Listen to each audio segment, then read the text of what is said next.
Dragon Ball is in danger. As we speak, there is a massive dispute happening in Japan over one of the most iconic franchises in the world. Ever since Dragon Ball had debuted within Weekly Shonen Jump in 1984, it has skyrocketed into one of the highest grossing media franchises ever, with an estimated total revenue exceeding $10 billion.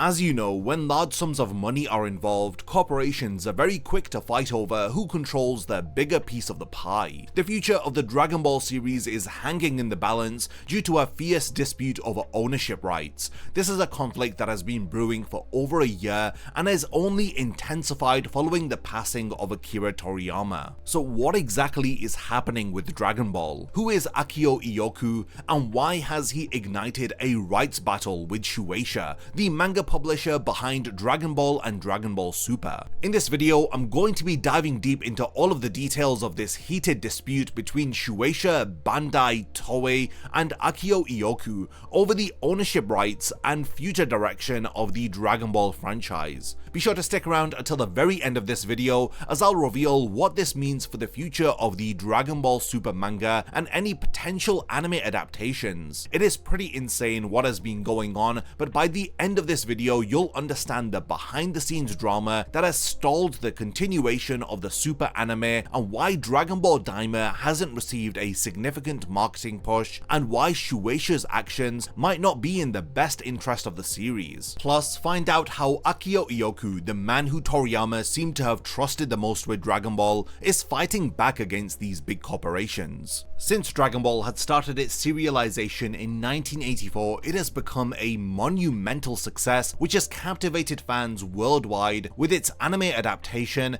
manga, movies, and merchandise. Dragon Ball, created by Akira Toriyama, had first appeared within the pages of Weekly Shonen Jump in 1984, and this manga quickly became a global sensation. It has amassed a loyal fanbase and has evolved into one of the most popular media franchises in the world. Combining aspects of martial arts, adventure, and humor, Dragon Ball has sold over 260 million manga volumes worldwide, and it secured its place as one of the greatest manga series in history. The Dragon Ball manga was adapted by Toei Animation into multiple series, with the Dragon Ball anime airing from 1986 to 1989, and then the iconic Dragon Ball Z anime airing from 1989 to 1996, then the anime exclusive series Dragon Ball GT, which aired immediately after Z. In more recent times, we had the Dragon Ball Super anime, which ran from 2015 to 2018, and the franchise has continually rejuvenated itself, with each new generation being exposed to the beauty of Dragon Ball. Dragon Ball Z in particular has been cited as having a massive impact on Western culture,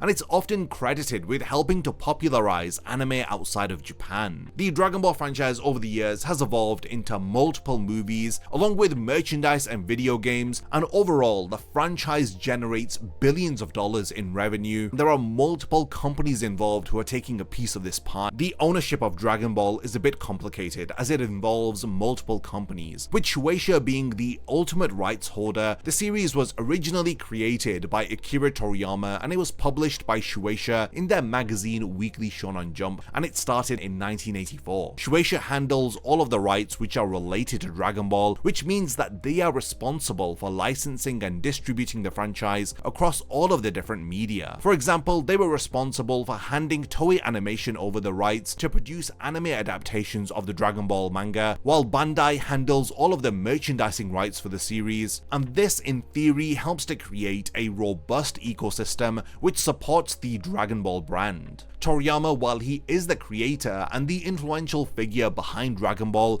does not own the series outright. Toriyama's role resembles that of a work-for-hire creator, where he is essentially given a lot of creative input as they give the respect that he deserves due to all of the contributions that he is allowed to make. However, Shueisha still retains the ability to greenlight productions with or without Toriyama's involvement. This dynamic was evident in projects like Dragon Ball Z Battle of Gods. This excellent debunking article from Kanzenju explains how works are created with or without Toriyama. In this example, Battle of Gods was already in the works at Toei Animation without Toriyama, and the original script for the story was written by Yusuke Watanabe and the character designs were done by Yamamuro. It was only after the original editor for Dragon Ball, Kazuhiko Toriyama, had spoken with Toriyama and had insisted that he be involved. This was in part prompted by Toriyama's experience with the Dragon Ball Evolution movie, and Toriyama's involvement came with a few caveats, as Toriyama wanted a bit more control as he rewrote entire story concepts for the movie and he threw out existing character designs. While Toriyama was alive, companies like Shueisha, Toei and Bandai Namco were very quick to jump on any opportunity if Toriyama was going to be involved in anything, even if it was as simple as character designs, in order to promote whatever they were pushing at the time. Now you may think that these companies can't really make anything Dragon Ball with at least Toriyama's personal blessing, but this isn't true. So thanks to Kanzenju, we learned that around 2008, Bandai was hoping that they could convince their animation partners at Toei to create a new anime series. At this time, Bandai was trying to launch Dragon Ball Heroes for a 2010 launch, so they wanted an anime series to help increase the relevancy of Dragon Ball and hopefully to push the sales of this new product Dragon Ball Heroes. Now when it comes to Shueisha, Toei and Bandai, they have what is called a cross-media production method, and this was spearheaded by the editor of Dragon Ball, Kazuhiko Toriyama. This is where all of the different companies come together and work on products and give feedback and support to each other so that the brand of Dragon Ball overall increases in popularity and they all make a ton of money in return. So unfortunately for all of these companies, at the time Toriyama was not on board. So everyone went in their different directions, not because they had to, but because it seems like the right thing to do without the original author's blessing. So Dragon Ball Heroes still came a couple of years later, but in the meantime, at the suggestion of Kazuhiko Toriyama, Toei instead did a refresh of the original Dragon Ball Z anime, which had resulted in Dragon Ball Kai, which had broadcasted in 2009. For the home release of Dragon Ball Kai in France, an extra interview with Kazuhiko Toriyama was included, and here he talks a bit more about the business practices. So he speaks about a company called Bandai that was having trouble increasing its profits, and so they worked together with them on Dragon Ball for quite a long time, and Toriyama was wondering what they could do to help them to earn more money for us. So then a representative at Bandai asked if we could make a new Dragon Ball animated series, but as expected, Toriyama said that he did not want to write a new story. So Toriyama was aware of the original Dragon Ball anime having a lot of padding and filler. He knew that back when Dragon Ball was being serialized and the anime was releasing, the anime was steadily catching up with the manga. So this had left Toei Animation with no choice but to stretch the series out by doing things like turning 1 or 2 pages of the manga into 20 minutes of animated material. This means that in a 20-minute episode, only 5 or 10 minutes were adapted directly from the manga, and the rest was completely original material. A lot of the Dragon Ball anime was nothing but padding. So Toriyama came up with the idea of what would happen if they just cut out all of the filler scenes and edited Dragon Ball to make it more faithful to the manga. This had presented Toei the opportunity to clean up and remaster Dragon Ball, and this is what had ended up becoming Dragon Ball Kai. With the voice actors returning and completely re-recording their lines from scratch, with new sound effects and music being added, when Dragon Ball Kai began being broadcast in 2009, it was received very well according to Toriyama, and at the time Bandai also released Dragon Ball Heroes, a new card game, which was a really big hit, so everything turned out quite well. And this is how Dragon Ball Kai had come to be. A project that was done without Toriyama's involvement, and it was done in response to Toriyama not wanting to write material for a new Dragon Ball series at the time. So we now turn our attention towards Dragon Ball Z Battle of Gods, which was in the works before Toriyama had become involved. In a guidebook that was handed to moviegoers who went to see Battle of Gods, Toriyama made some comments on how he became involved with Battle of Gods. So he states that it was around in 2011 when everything had started, when he had come to Tokyo, and his first editor, Toriyama, suddenly handed him a scenario and told him to read this. So at the time, Toriyama had no idea what it was, and when he had asked Toriyama what the scenario was for, it was then that he had heard for the first time that Dragon Ball was going to be made into a new animated movie. So in terms of Toriyama's involvement with Battle of Gods, he was only supposed to check over the script, but he ended up doing a lot more. Like I said earlier, he rewrote entire aspects of the script and threw out character designs. From multiple sources, we confirmed that these changes included the revision of Beerus, the god of destruction, from a lizard who planted a seed of evil within the Saiyan race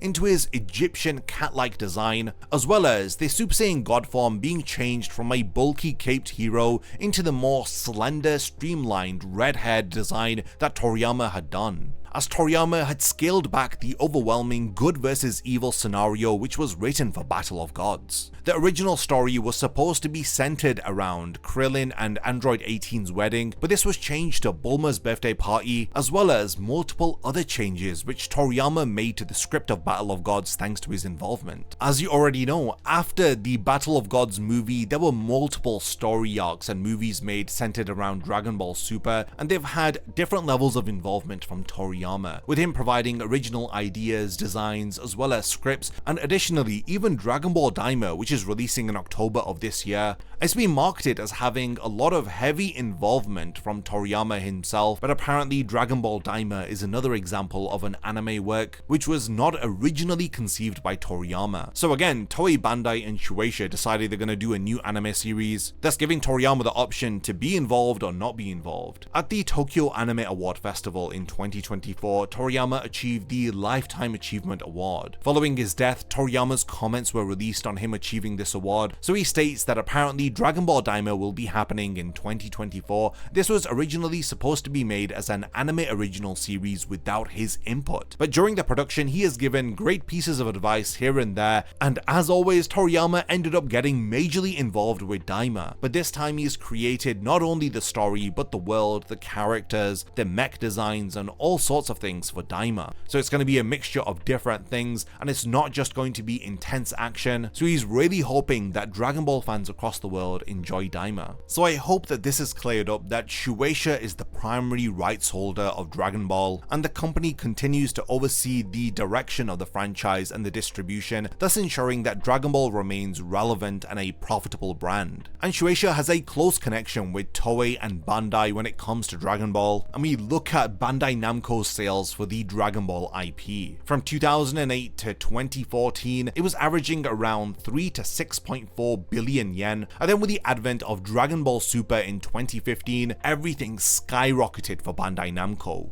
So that 97.9 billion yen is actually $600 million just for the Dragon Ball IP. Trust me when I said that a lot of money is on the table here when we're talking about Dragon Ball. Look at this chart for the money that Bandai is making with Dragon Ball Z Dokkan Battle. I mean, this is per quarter of every year, like $160 to $180 million.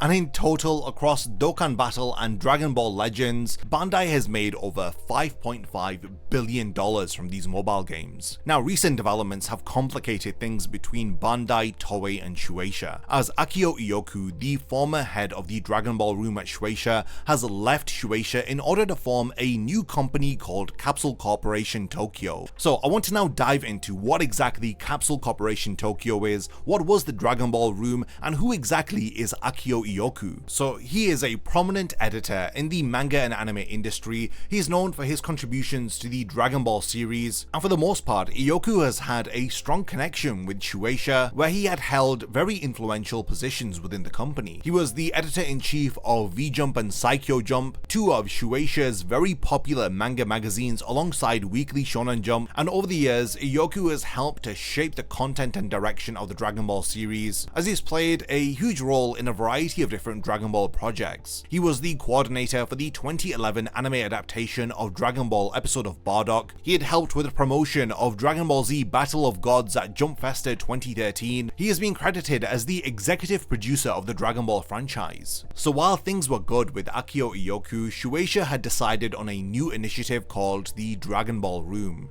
and this was focused on combining the efforts of multiple companies in order to support and expand the reach of the Dragon Ball franchise. This was officially launched on the 21st of June 2016, and it represents Shueisha's commitment to optimizing and growing the global popularity of Dragon Ball by breaking down traditional departmental barriers. So they wanted things to be easier so that more and more Dragon Ball stuff can be released and produced. So the Dragon Ball Room operates under the umbrella of Shueisha's rights division, but it stands out as a unique department which focuses solely on Dragon Ball because it's that much of a huge property. So Akio Iyoku, who is the head of the Dragon Ball Room at the time, was also the editor-in-chief of V-Jump, where the Dragon Ball Super manga was serialized. So with him having dual roles, over the rights management of Dragon Ball along with the editorial process of Dragon Ball Super, it just streamlines everything. The main goal with the Dragon Ball Room was to create a dedicated team which thinks only about Dragon Ball and how to enhance the series through coordinated efforts across various different media like manga, anime, movies, merchandise, and games.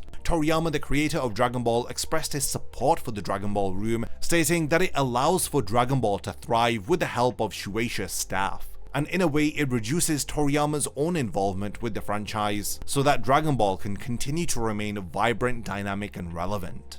In early 2017, in a Yahoo Japan interview with Akio Iyoku, more details were revealed about the Dragon Ball Room, as Iyoku stated that the main function of the Dragon Ball Room is for commercialization inspection, as he elaborated that the Dragon Ball Room focuses on coordinating with Toei Animation, the studio responsible for the anime, to ensure that there is always editorial supervision over everything that they produce, and the Dragon Ball Room also plays a critical role in the merchandising department, overseeing content created by Bandai for video games like Super Dragon Ball Heroes and Dragon Ball Xenoverse. So with Iyoku and the Dragon Ball Room's editorial oversight, they were making sure that the franchise could be a big hit, and in some way staying faithful to the vision of Toriyama. Again, there's this oversight that there is editorial supervision from the Dragon Ball Room. The Dragon Ball Room is also aware of the differences between marketing to Japanese fans and Western fans. One example that Iyoku gave at the time was that the Dragon Ball Room is aware that characters like Broly who have impressive strength and bulging muscles are way more popular abroad than in Japan. So helping to understand the differences between Japanese and overseas markets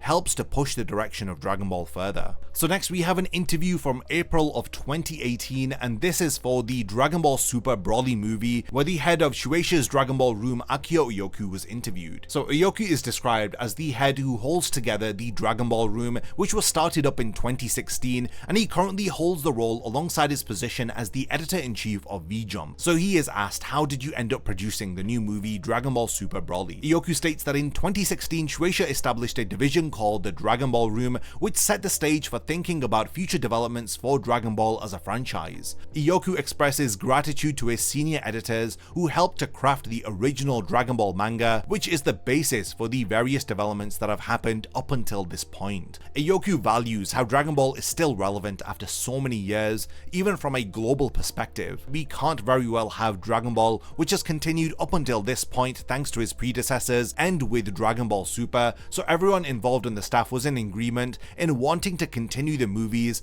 in order to keep the connection to Dragon Ball from here on out. So this of course is in reference to the Dragon Ball Super anime, which ended in 2018, and so the plan was made to continue with the movies. But Iyoku reveals more of his thoughts about the Dragon Ball Room and his beliefs about where Dragon Ball can go in the future. So in response to some comments about how Dragon Ball has been popular for over 30 years, he says that when the Dragon Ball Room was formed, here's what he had thought. Up until now, Dragon Ball has spread because of the power of the original manga and the anime itself. But in the future, they cannot rely solely on that, and they have to proactively try to appeal to new fans. This is how Akio Iyoku feels. Iyoku also had this thought that Dragon Ball is the work of Toriyama, so they need to somehow continue having him involved in the future of the series. So Iyoku says no matter how much the companies like Toei, Shueisha, and Bandai want to make a movie, if Toriyama says no, then Iyoku believes that it should end there. Well, hypothetically speaking. So Iyoku was asked what sort of rapport did he have with Toriyama as he drafted the script for Dragon Ball Super Broly. Iyoku says that he kept in close contact with him mainly through email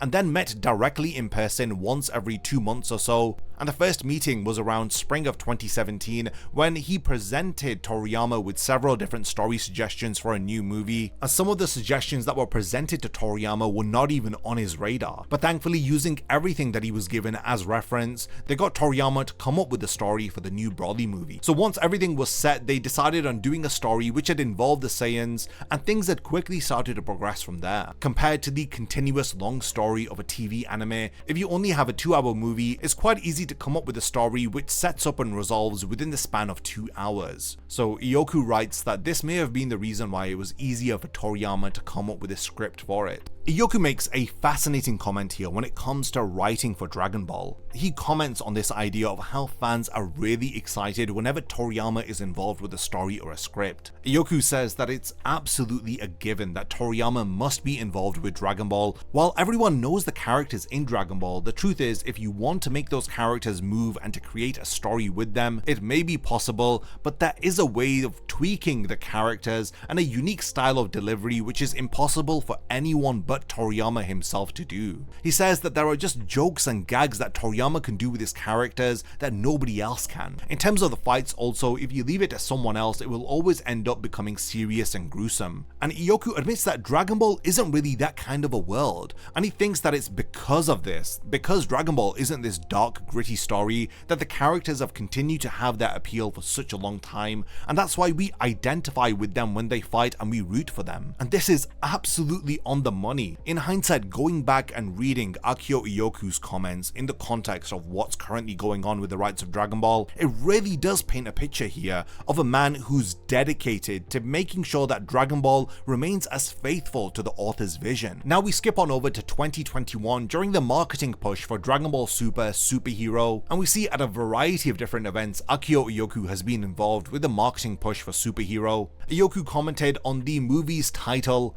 as he says that the two superheroes in there is great as they really wanted to emphasize that this movie is all about the superhero vibes. And as with the previous 3 movies, Toriyama is heavily involved with the production of the movie, as he once again provided both the story, script and character designs for Dragon Ball Super Superhero. So you can see some of these designs here which Toriyama had created, as well as new characters here, Gamma 1 and Gamma 2, which were designed by Toriyama, along with this new setting of Piccolo's home on Earth, which is something we've never seen before. Then in October of 2021, there was more promotion for Dragon Ball Super Superhero with Akio Iyoku involved, as he once again comments on the different character designs that are being showcased, like those for Dende and Bulma. And then there was a bit of a question and answer session here where Iyoku was asked various different questions about the continuity of the movie and where it fits into the timeline. So Iyoku clarifies that the events of Dragon Ball Super take place within the 10-year time skip after Goku defeats Buu, and since Toriyama himself wrote the story for Dragon Ball Super Superhero, naturally it connects with the continuity of Dragon Ball. So then he's asked whether if Superhero is set after the Granola arc currently going on in the Super manga, but he clarifies that the events of the new movie take place after the events of the Super Broly movie, but it's before the 10-year end of Z era time skip where the 28th Tenkaichi Budokai happened. In February of 2022, when more promotion was happening for Superhero, Akio Iyoku commented on how they wanted to give Gohan and Piccolo front and center stage as they will be playing a prominent role within the story. At the time, Iyoku had also commented on the growth spurt of Goten and Trunks, as he says that quite some time has passed since the events of Dragon Ball Super Broly, so naturally the two of them have gotten older and a bit taller. You can see just how much of an involvement that Akio Iyoku has had in terms of all of the new Dragon Ball media in recent years. In some ways, he's been the voice of Akira Toriyama, helping to steer the direction of these projects created by Bandai, Toei and Shueisha working together. Akio Iyoku's editorial insight, and to make sure that everything stays consistent with Toriyama's vision, has been invaluable, I think. So I guess when we skip to August of 2023, things become really confusing as we learn that the head of the Dragon Ball room and the editor-in-chief of V-Jump, Akio Iyoku,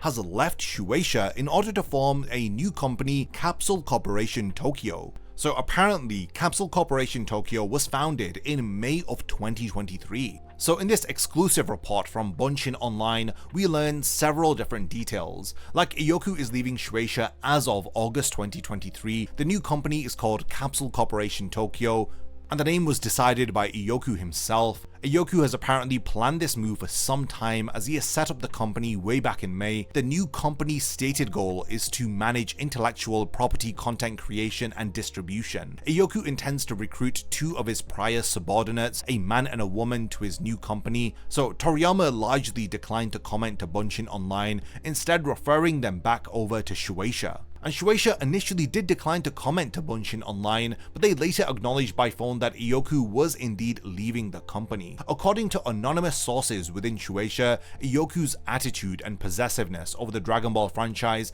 had been seen as problematic, and there had been talks at least as of June 2022 about moving him to a non-Dragon Ball related position, but Iyoku refused. So according to an anonymous source within Shueisha, Akio Iyoku wants for his new company to handle all of the non-manga serialization production and management for the entire Dragon Ball franchise. So this is things like video games, merchandise, anime movies and anime series. So negotiations are still going on as to how this arrangement is going to work, with Shueisha still remaining the ultimate rights holder of the Dragon Ball franchise. As we've already mentioned, Akio Iyoku is a huge public figure in the world of Dragon Ball. He's appeared at several different press events and conventions to relay new details about the franchise and new things that are upcoming. More details about this Bunshin article are revealed to us thanks to Herms. So supposedly Iyoku wants Shueisha to keep Dragon Ball's manga publishing rights, but in terms of Capsule Corporation Tokyo, Iyoku wants to handle everything else with Dragon Ball, like games, anime and merchandise for example. As you might imagine, Shueisha is very reluctant to part with Dragon Ball to any extent,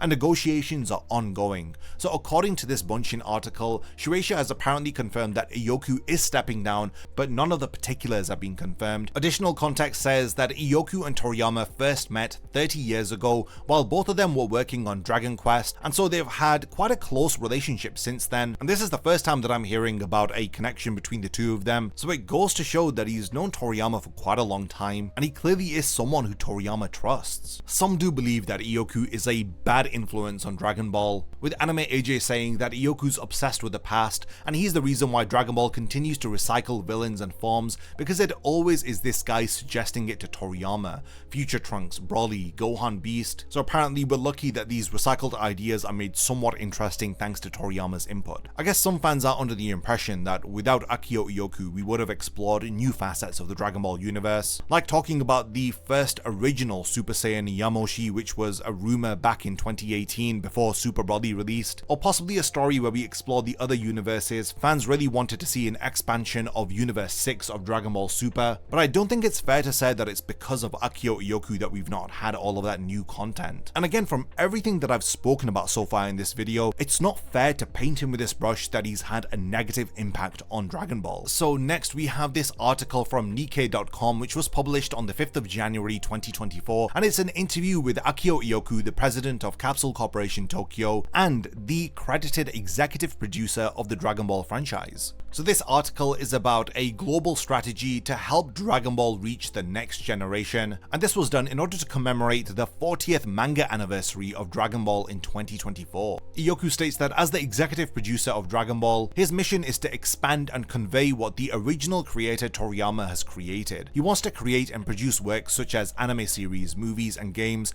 for the next 10 years. So Iyoku believes that adopting what is currently popular or in trend at the moment does not increase the probability of success. So he's not going to be swayed by current trends, and he will continue to create works that he feels will be good enough. The article goes on to speak about how when Iyoku became the head of Shueisha's Dragon Ball room in 2016, he had noticed a decline in the global craze for Dragon Ball. During his visit to an event at Brazil called CCXP, he observed weak fan feedback despite the franchise's previous popularity in South America.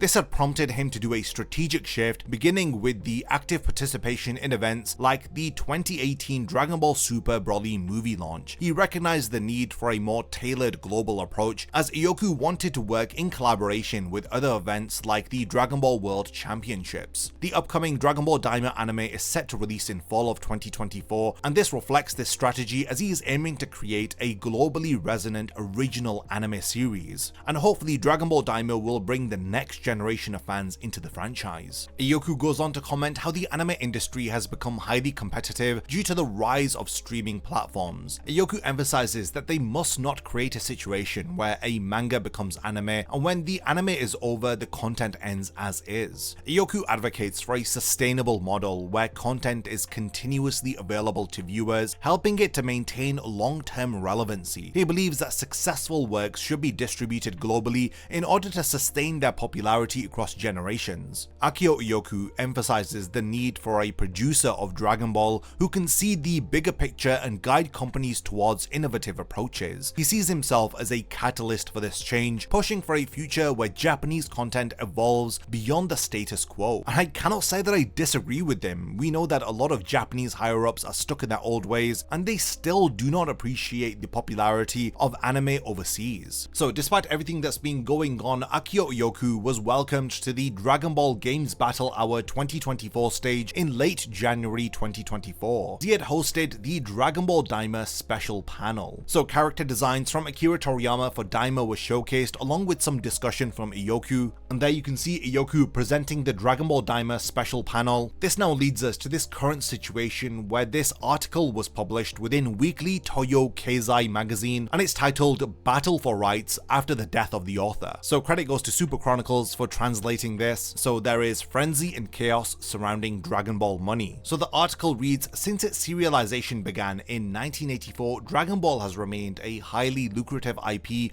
that continues to captivate people. According to the app research company Sensor Tower, the two Dragon Ball mobile games including Dokkan Battle, which began in 2015, and Legends have both surpassed over $5 billion in revenue. The movie Dragon Ball Super Hero, released in 2022, it achieved a global box office revenue of 13 billion yen, and in Saudi Arabia, a theme park of comparable scale to Tokyo Disneyland is also set to be constructed. In March, the original author Akira Toriyama passed away, much to the regret of many. However, the momentum of Dragon Ball shows no signs of slowing down and continues to accelerate worldwide. Regarding its appeal, those involved unanimously agree it's the simplicity. When we analyzed why the games became hits in North America, it seems that the straightforwardness of let's fight to see who is the strongest, which can be enjoyed without much thought, had resonated with people. And these were comments made from an insider at Bandai Namco Group. So currently there's been a major uproar with the Dragon Ball rights thanks to Akio Iyoku going independent. So in May of 2023, Akio Iyoku, former head of Shueisha's Dragon Ball Room, had went independent with several subordinates and had established a new company, Capsule Corporation Tokyo. So the aim of Capsule Corporation Tokyo is to manage creative activities and to handle the intellectual property rights of Dragon Ball. So everything other than the manga, Iyoku wants to be in charge of it. Iyoku became the head of the Dragon Ball Room in 2016 after serving as editor-in-chief of V-Jump. So this is fascinating, as Shueisha insiders recall that without consulting his superiors, Iyoku unilaterally decided to make a film adaptation of Toriyama's Sandland. He always focused on serving the author for better or worse, and at the same time there was criticism from anime production companies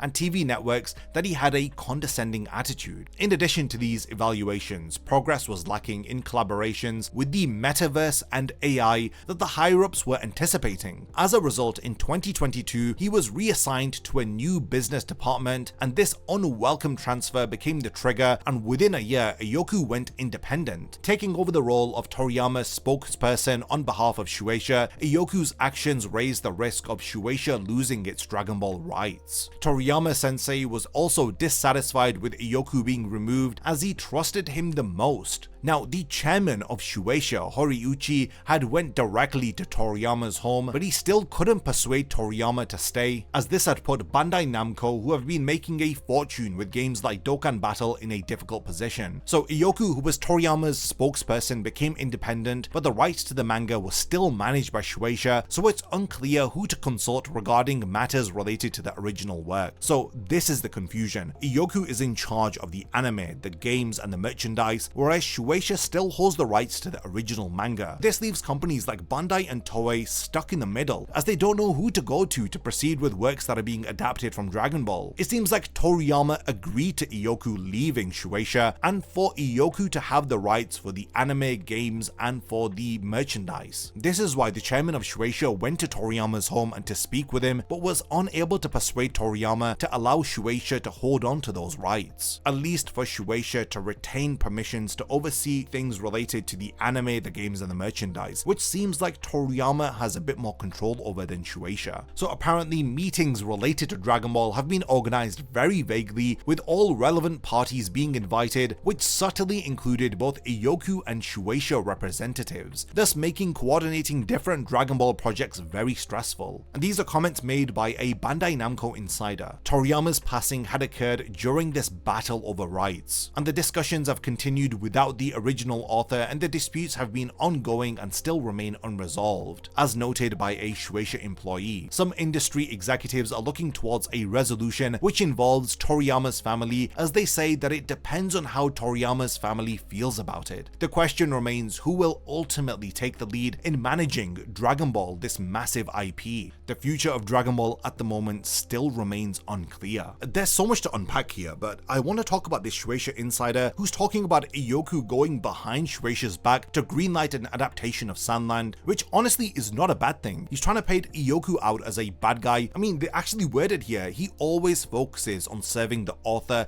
for better or worse. Literally, in Shueisha's own words, Iyoku is after the best interest of Toriyama, and in my opinion, this does not make him a bad guy, especially in this situation where Shueisha is disappointed with Iyoku, who is heading the Dragon Ball room, where he was not making any progress with Dragon Ball being involved with the metaverse and AI. And these are just really poor gimmicky collaborations that Shueisha wants for Dragon Ball, and really things that suck the soul out of the franchise. And I'm so glad that Iyoku was involved to disrupt all of these metaverse and AI collaborations. So it seems like Iyoku went independent with the blessing of Toriyama. They've known each other for 30 years, and he was the man that Shueisha had to speak to in order to get any comment from Toriyama. So it says here, Shueisha lost its Dragon Ball rights. So this isn't the Dragon Ball rights to the manga, but instead it's the Dragon Ball rights to the anime, the games, and other merchandise. And this is why Toei and Bandai Namco are in a tight spot here, like I mentioned earlier. Toriyama wasn't happy with Iyoku being removed. Shueisha's chairman tried to convince Toriyama to allow Shueisha to retain those rights, but Toriyama wasn't having any of it. And now, well, this is the situation that we find ourselves in. So for more context, I reached out to Nappa-san over on Twitter, and he told me that the thing is, manga publishers in Japan never own the rights with manga themselves. They only own the rights to publish the manga. So a lot of manga artists later withdraw the publishing rights and release their manga from different publishers, like what had happened with Tetsuo Hara with Fist of the North Star, and then later even with Shaman King, when Kodansha had bought the rights for the manga off of Shueisha. So in this current situation, Shueisha still owns the rights to publish the Dragon Ball and Dragon Ball Super manga, and also they can exclusively use Toriyama's own art, but this is it. Toriyama trusted Iyoku more than Shueisha as a company. Iyoku tried to move Dragon Ball with all of the future Toriyama content to his Capsule Corporation Tokyo company with the support of Toriyama, but things ended up getting very complicated with the death of Toriyama. I also reached out to Super Chronicles for more comments on the situation, and he says that no exact numbers on the internet or any magazine can tell us what percent Bird Studio owns of Dragon Ball, but all he says is that Dragon Ball is co-owned by Bird Studio and Shueisha. Akira Toriyama wanted to go independent after working with Shueisha for numerous titles, and thus he had founded Bird Studio in 1983. 1984 is when Dragon Ball, of course, had started with the manga, and it had come from Bird Studio and Shueisha as the publisher. Toriyama and his team of editors at Bird Studio had creative control over everything from 1984 to 1995. Shueisha was only in charge of the publication rights of the manga, while Toei was in charge of the anime adaptation rights, with Bandai taking the rights for the games and merchandise. Toriyama wanted to end Dragon Ball completely in 1995, and after that, Toriyama and Bird Studio didn't produce any more Dragon Ball. The team of editors that Toriyama even had at Bird Studio went elsewhere. It was Shueisha who had used their control over the Dragon Ball IP in order to produce Dragon Ball GT, and this was followed by then multiple games. In the future, they somewhat pressurized Toriyama to revive Dragon Ball with Super, and Toriyama had some of his own demands, like he didn't want to draw the manga. Shueisha in turn had their own demands too, like both parties wanted their own people to be a part of Super, as well as the future of anything to do with Dragon Ball. So in 2016, the Dragon Ball room was created at Shueisha, so a few of the higher ups at Shueisha who were in the Dragon Ball room were led by someone who Toriyama trusted, Akio Iyoku, who was the head of the Dragon Ball room division. Iyoku was the spokesperson for Toriyama. It was through Iyoku that Toriyama communicated a lot of the time with Shueisha and other companies, as we've mentioned within this video. So Super Chronicles Chronicles continues by saying that his belief is that since Iyoku was the spokesperson for the founder of Bird Studio, Toriyama, and since creative control should come from Akira Toriyama, and Iyoku was connected with the head of Bird Studio where Dragon Ball had come from, he believes that Iyoku should be given the rights to Dragon Ball and he should be in charge. But Shueisha obviously are not going to let go of this very lucrative IP. With the death of Toriyama, Shueisha can use the IP as they want, as there will be no one above them to criticize their decisions.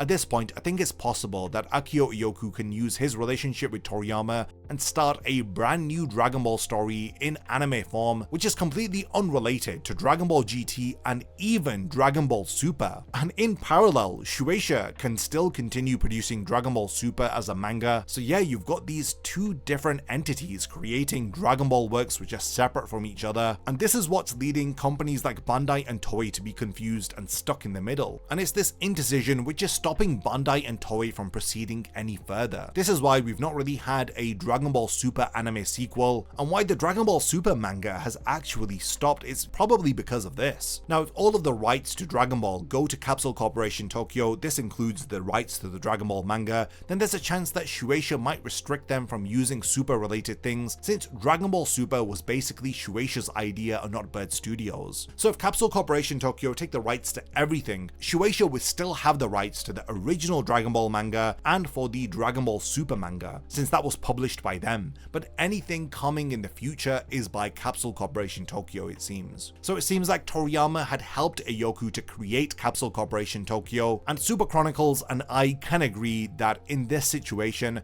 Toriyama would 100% have backed Akio Iyoku if he was still alive. This is a very complicated situation and there's so much involved here. I do hope that Toriyama's family does get involved to some capacity. As you know, my opinion is to allow Akio Iyoku to continue as he has been. Things have just been really complicated with the death of Toriyama. Even while he was alive, the situation was really heated and far from being resolved, and God knows what's going to happen now as the rights of Dragon Ball are all up in the air. Hopefully a resolution can be made. Hopefully Toriyama's family can have some input and get this situation resolved. It's a very complicated situation with a lot of moving parts, and I appreciate that all of you have watched till this point of the video. I want to give a massive thank you to Super Chronicles, to Nappa-san, and most importantly to everyone over at Kanzenju, including Vegito EX, Herms, Hujio, Heath, all of the guys there. They do incredible work of preserving the legacy of Dragon Ball, and it was thanks to a lot of their archiving that I was able to research everything about the Dragon Ball room, Akio Iyoku's involvement, along with Toriyama's comments and just anything related to Dragon Ball. Kanzenju is your go-to source, so huge credit goes to them. Without them, this video wouldn't have been possible. So yeah, please do continue the discussion in the comments. Let me know all of your thoughts on this very complicated situation where the rights of Dragon Ball's anime, manga, games and merchandise are called into question, as we have no idea what's going to be happening next. But this does explain why the Super anime has been delayed, why there hasn't been a huge marketing push for Dragon Ball Daima, and why there's just been a lot of dead space with the Dragon Ball franchise despite its insane level of popularity in recent years. So yeah, continue the discussion in the comments, let me know all of your thoughts, and lastly, thanks for making it to the end of this one, and I cannot wait to see you in my next Dragon Ball Explained video.